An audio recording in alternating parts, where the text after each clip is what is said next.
tried to fight. And he got in there with a bigger dude again. He did it with Kovalev. He did it with Bivol. You gotta give him credit for that. But we can't praise him when he beats Kovalev and talk about how great he is, and talk about how nobody else is doing what he's doing and the risk he's taking. Oh my God. And then when he falls short, give him a soft place to fall. Because we gotta keep it. You can't have it both ways. You can't hedge your bets. You can't say, I'm gonna take this lead, but if I'm unsuccessful, the weight was too much. Yeah, the weight was probably too much. And it wasn't just the weight, it was you fought the wrong guy. This guy wasn't there to lay down, he wasn't intimidated by the moment. What's good, YouTube? It's your boy, Booba Sports TV, back at y'all with another one. So what you just heard was the voice of undefeated Olympic gold medalist, superstar, iconic Hall of Fame, boxer turned boxing pundit and analyst, two-division world champion, Andre SOG Ward. Andre Ward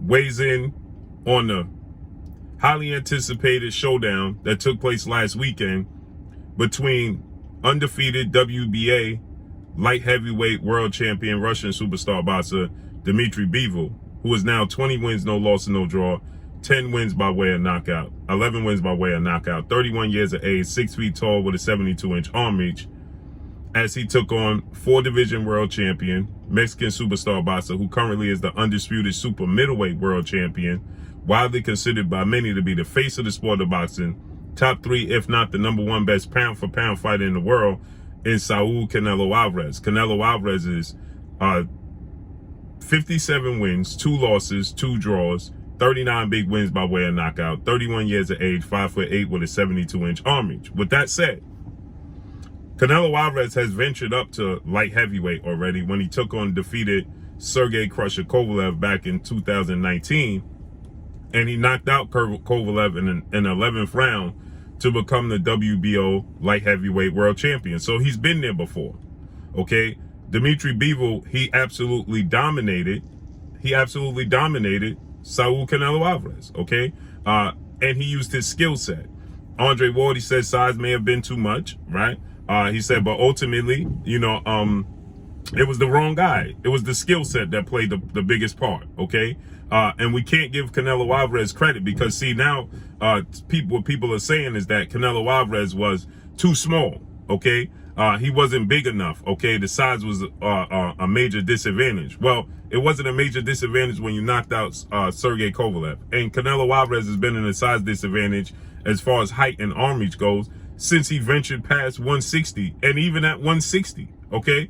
If Canelo Alvarez fought Jamal Charlo is 6 feet tall with a 74-inch arm reach, and he's more muscular and athletic than DMITRY Bivol, who's not considered to be a very big light heavyweight, okay? Sergey Kovalev is actually bigger than DMITRY Bivol, and even Caleb Smith, who fights at 168, is bigger than DMITRY Bivol, okay?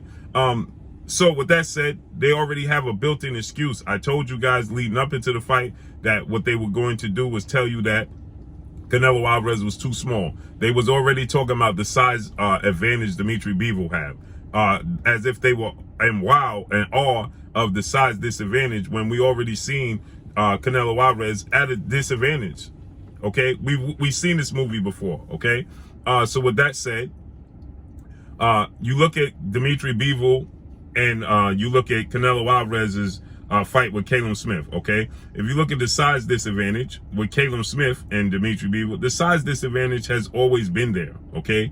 This is nothing new when dealing with Canelo Alvarez. Like I said, he's not the biggest, nor is he the tallest guy in boxing, okay?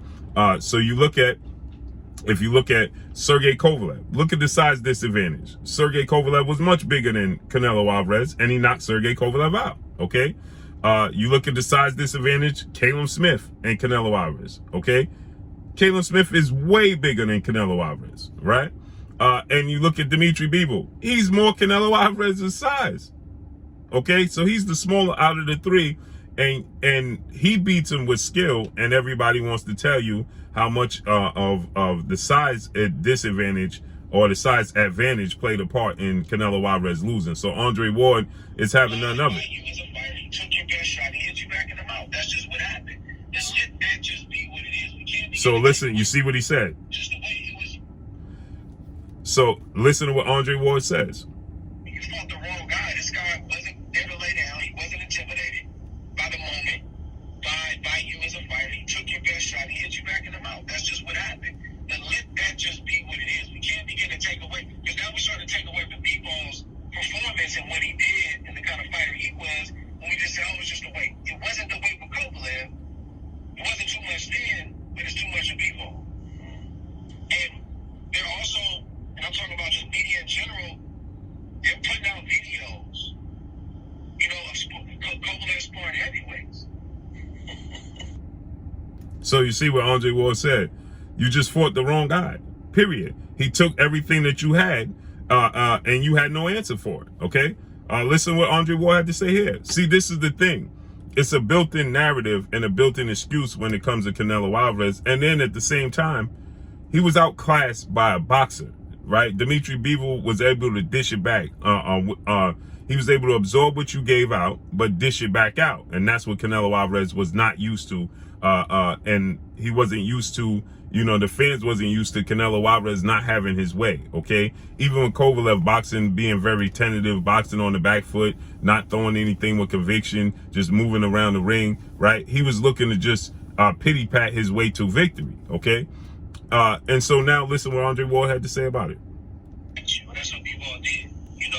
He was, he got hit, and he hit Canelo back. And you can see Canelo, it's always a look that guys who are dominant, when they're not being dominant in that moment, or they're used to hitting guys with certain punches like Canelo, he was throwing all his signature shots, right? The left hook, all the heavy shots that he likes to throw, because he loads up with a lot of shots, all them shots, and Bivol was taking them and then hitting them back, and you just see this look on his face like, oh, like the same how this is supposed to go. So Bivol was that, bro. He was a hybrid that night. He boxed. I never saw him get shook when Canelo tried to put mental pressure on him by cutting off the ring. He acted like he had been at that level before, even though he had never been at that level before as a pro. So there you have it, right? So like Andre Ward said, the moment wasn't too big for him.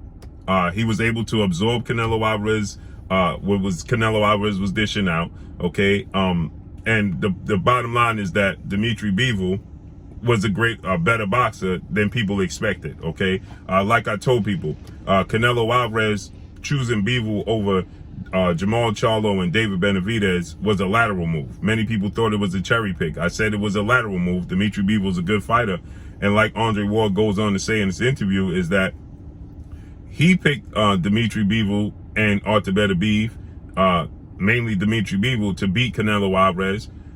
But his only hesitation was what version of DMITRY Bivol was going to show up. Is DMITRY Bivol mean enough? Okay, is he going to be willing to take it? Is he going to stick to the game plan? Is he going to wilts under the pressure and under the lights on that big stage, because he's never been there before? And this is what I was trying to explain to everybody when I was breaking this fight down and telling everybody that it's not a cherry pick picking DMITRY Bivol, okay, over Jamal Charlo and David Benavidez, right? What it is a lateral move that many people are not familiar with DMITRY Bivol, and the bottom line is you don't know what version of DMITRY Bivol you're going to get in the fight. And so you look at DMITRY Bivol's career, he's won all his fights, but it hasn't been always the best performances, okay? But you can see that he has the goods. You just don't know what he's going to do with the goods. And so in this situation, in this instance, he showed up and he showed out. He stayed focused. He never wavered under the pressure when Canelo Alvarez had success.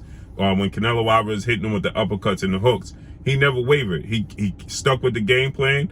After Canelo Alvarez had his success, he went back to the jab, back to throwing combinations, not staying on the ropes too long, using his advantages, his height, his arm reach in the center of the ring, right? As many people do.